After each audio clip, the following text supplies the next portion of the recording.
ଗୁଣୁପୁର ଅଞ୍ଚଳରେ ହାତୀ ଆତଙ୍କ।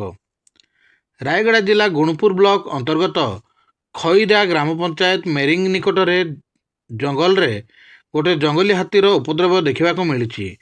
ସେହି ଜଙ୍ଗଲରେ ଗୋଟିଏ ଘର କରି ରହିଥିବା ଡୁମ୍ବା ସବରର ଘରକୁ ଜଙ୍ଗଲୀ ହାତୀ ଗତକାଲି ରାତିରେ ଆକ୍ରମଣ କରି ଭାଙ୍ଗି ଛାରକାର କରିଦେଇଛି। ଅଧରାତିରେ ଘର ଭିତରେ ଶୋଇଥିବା ଡୁମ୍ବା ସବର ପ୍ରାଣ ଭୟରେ କୌଣସି ମତେ ସେଠାରୁ ଖସି ପଳାଇଥିଲେ। ଏହି ହାତୀର ଉପଦ୍ରବ ଦେଖି ଆଖପାଖ ଅଞ୍ଚଳର ଆଦିବାସୀମାନେ ରାତିସାରା ଶୋଇ ନଥିଲେ। କେତେବେଳେ କାହାର କ'ଣ ଅନିଷ୍ଟ କରିଦେବ ବୋଲି ପ୍ରାଣ ଭୟରେ ସେହି ହାତୀକୁ ସେହି ଅଞ୍ଚଳରୁ ସ୍ଥାନାନ୍ତର କରିବା ସକାଶେ ବହୁତ ଚେଷ୍ଟା କରିଥିଲେ, କିନ୍ତୁ ସେହି ହାତୀର ଉତ୍ପାତ ବହୁତ ବଢ଼ିଯାଇଥିଲା ଏବଂ ତାହା ଏକୁଟିଆ ରହିଥିବା ଘରକୁ ଭାଙ୍ଗି ଛାରକାର କରିଦେଇଛି।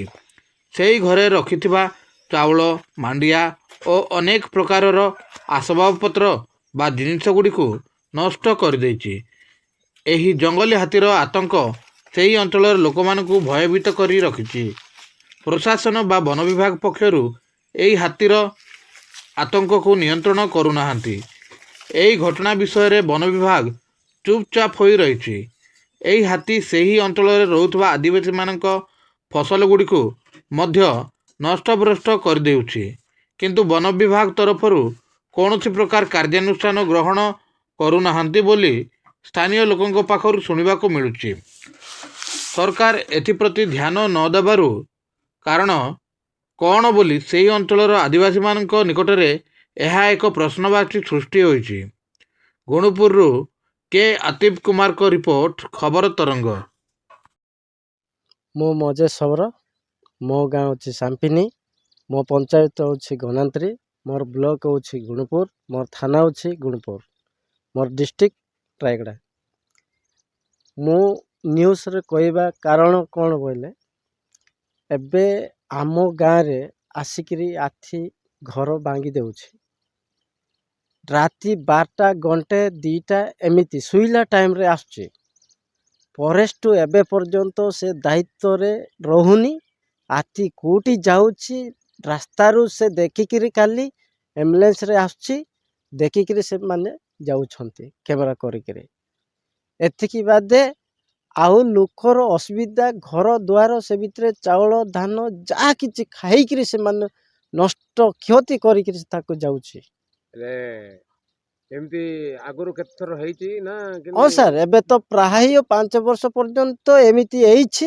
ଏବେ ପର୍ଯ୍ୟନ୍ତ ସେ ହାତୀର ଏବେ ନେବା ପାଇଁ କିଛି ଚେଷ୍ଟା କରୁନାହାନ୍ତି ବା ଫରେଷ୍ଟ ମାନଙ୍କ କୌଣସି ଜାଗାରେ ତାକୁ ଛାଡ଼ିବା ପାଇଁ ଏବେ ପର୍ଯ୍ୟନ୍ତ ଚେଷ୍ଟା କରୁନାହାନ୍ତି ବା ଇଏ ଯାହା ଲୋକମାନଙ୍କର କଷ୍ଟ ଦୁଃଖ ଏବେ ପର୍ଯ୍ୟନ୍ତ କିଛି ସାହାଯ୍ୟ କରୁନାହାନ୍ତି। ବାଦେ ଆଧାର କାର୍ଡ଼ ନେଇକିରି ମଧ୍ୟ ସେମାନେ ଏବେ ପର୍ଯ୍ୟନ୍ତ ସେମାନେ 5 ବର୍ଷ ହେଇଗଲା ସିନା ପଇସା ଚଢ଼ିବ, ଆଜି ଚଢ଼ିବ, କାଲିକି ଚଢ଼ିବେ, ଏ କଥା ମିଛ କଥା କହି ଏମାନଙ୍କର ଆମ ଏରିଆରେ ହାତୀ ରଖିକିରି ସେମାନେ ଫାଇଦା ଉଠାଉଛନ୍ତି। ଯେ ବର୍ତ୍ତମାନ ସୁଦ୍ଧା ତୁମକୁ ସରକାରୀ ସାହାଯ୍ୟ କିଛି ମିଳୁନି କି? ନାଇଁ ଆଜ୍ଞା, ମିଳିଥିଲେ ତ ଆମେ କାହିଁ ନ୍ୟୁଜ୍ କରିଥାନ୍ତୁ ଆଜ୍ଞା। ଆମେ ମିଳୁନି। ସେମାନେ ଯେତେ ନ୍ୟୁଜ୍ କଲେ ବି ସରକାର ବି ଜାଣିକି ମଧ୍ୟ ସେ ଜାଣିନି ବୋଲିକି ସେ ମଧ୍ୟ କରିକିରି ସେମାନେ ଚୁପ୍ ହେଇକି ରହୁଛି। ତେଣୁକରି କଲେକ୍ଟର, ତହସିଲ, RI ଏମାନଙ୍କର ଆସିକିରି ଏ ଜିନିଷ ପଚାରିବା କଥା। ଏବେ ପର୍ଯ୍ୟନ୍ତ ସେମାନେ ପଚାରୁନାହାନ୍ତି। ଦେଖନ୍ତୁ ଆଜ୍ଞା, ଘର ବି ଭାଙ୍ଗିଛି ହାତୀ। 2ଟା ରାତି ଆସିଛି, ଲୋକ ଗୋଟେ ଶୋଇଛି, ତାର ଅସୁବିଧା କେଉଁ ପ୍ରକାର ଅଛି ଏବେ ପର୍ଯ୍ୟନ୍ତ କୌଣସି ସରକାରୀ, କୌଣସି ଫରେଷ୍ଟ, କୌଣସି ଆଉ ଆମର RI, ତହସିଲ ଏମାନଙ୍କୁ ଆସିକି କେବେ ଏବେ ପର୍ଯ୍ୟନ୍ତ ଆସିନାହାନ୍ତି। ପ୍ରାୟ ଏବେ 10ଟା ହେଇଗଲା ଟାଇମ୍ଟା, ହେଲେ ମଧ୍ୟ ସେମାନେ ସାହାଯ୍ୟ ସୁଯୋଗ କରୁନାହାନ୍ତି। ତେଣୁକରି ଦୟାକରି ଆମେ ଚାହୁଁଛୁ ହାତୀଟା ତୁରନ୍ତ ନେଇଯାଆନ୍ତୁ ନା ବାଦେ ନାହିଁ କେଉଁଠି ଯଦି ଜଙ୍ଗଲ ଏରିଆ ସେ ଏରିଆରେ ଛାଡ଼ି ଦିଅନ୍ତୁ। ଏତିକି ମୋର କଥା।